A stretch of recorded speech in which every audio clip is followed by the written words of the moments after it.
ખંભાતથી નીકળેલો સંઘ દ્વારકા જવા રવાના થયો છે અને રસ્તામાં રાવલના પાદરમાં પડાવ નાખી અને બેઠા છે, જ્યાં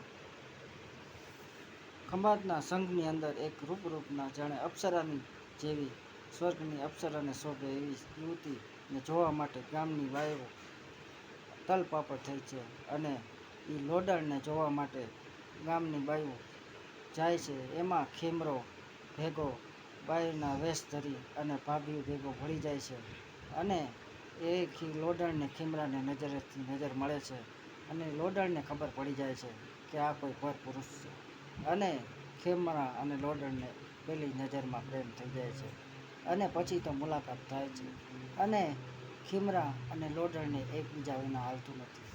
પરંતુ સમય જતાં જતાં લોડણને દ્વારકા તરફ જવાનો સમય આવી જાય છે, પણ લોડણ ખેમરાને વચન આપે છે કે ખેમરા, હું 20 દાડાનો તને વદાળ કરું છું, 8મે દાડે હું પાછી આવીશ. અને લોડણ નીકળી જાય છે દ્વારકા જવા.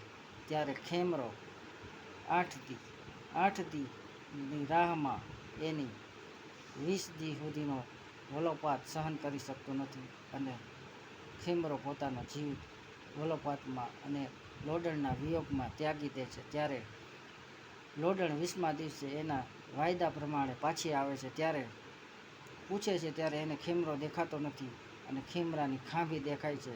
અને ત્યારે કવિ દુહો લખે છે કે હે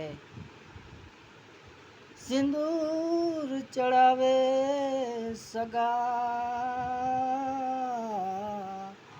અને દીવો ને નાળિયેર દોય, પણ ઓલી લોડણ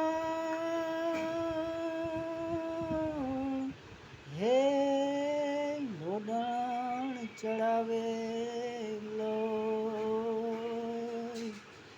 તારી ખાંભી માથે ખેમરા હે ઓલી લોડણ આજ લોડણ ચડાવે જોને લોય, હે તારી ખાંભી માથે ખેમરા. અને લોડણ પોતાના માથા પછાડી અને ખેમરાની ખાંભી માથે પોતાનો જીવનનો ત્યાગ કરી દે છે.